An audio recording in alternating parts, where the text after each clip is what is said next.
Hello বন্ধুরা, কেমন আছো তোমরা সবাই? আশা করি তোমরা সকলে খুব ভালো আছো, আর আমিও খুব ভালো আছি। এই যে কালীবাড়ির জন্ম দিবস উপলক্ষে একটু চলে গেছিলাম।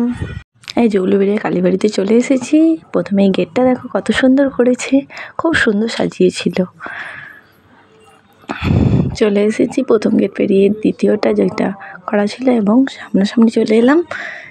খুব সুন্দর সাজিয়েছিল, চোখ জুড়িয়ে যাওয়ার মতো। তার উপর প্রচুর গরমও ছিল সেদিন, কিন্তু মানুষ যাওয়া কিন্তু ছাড়েনি একদম। সবাই চলে গেছিল মায়ের কাছে।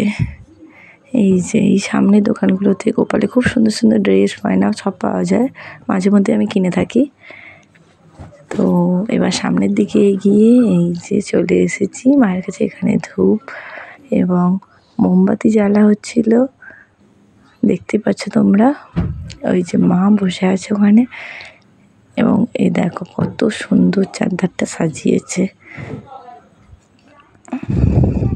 এই যে মেন গেটটা ফুল দিয়ে পুরো ভরিয়ে দিয়েছিল। এরপরেই আমরা সন্ধ্যা আরতি এবং আতস এবং গঙ্গা আরতি, আতসবাজি ফাটানো সমস্তটা দেখে তারপরেই কিন্তু বাড়ি ফিরেছিলাম। এই যে ভেতরটাও খুব সুন্দর সাজিয়েছে, ভেতরটাও দেখাচ্ছি তোমাদের। প্রচুর মানুষ সেদিন ছিল সেখানে। ওই যে ভেতরটাও দেখো খুব সুন্দর সাজিয়েছিল চারপাশটা।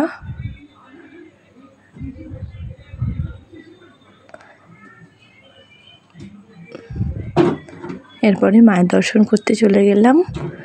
মায়ের দর্শন করে মনটা কিন্তু জুড়িয়ে যাবে।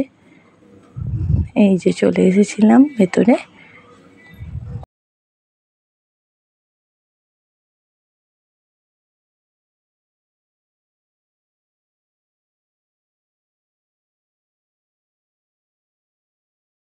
এই যে আমি, আমার বড় মেয়ে এবং সাথে মাও ছিল, ওর বাবাও ছিল, আর ছোটো মেয়েও ছিল সাথে। সবাই মিলে এসেছিলাম সেদিনে।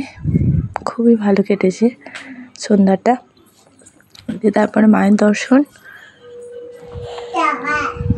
দর্শন করার জন্য এগিয়ে গেলাম। সবাই মায়েরকে প্রণাম সেরে নিয়ে তারপরেই কিন্তু আমরা চলে গেলাম সন্ধ্যা আরতির পরে। তারপরে চলে এসেছিলাম গঙ্গা আরতি দেখতে। সেখানেও প্রচুর ভিড় ছিল। দূর থেকে কোনোভাবে ক্যামেরাবন্দি করতে পেরেছি আমরা।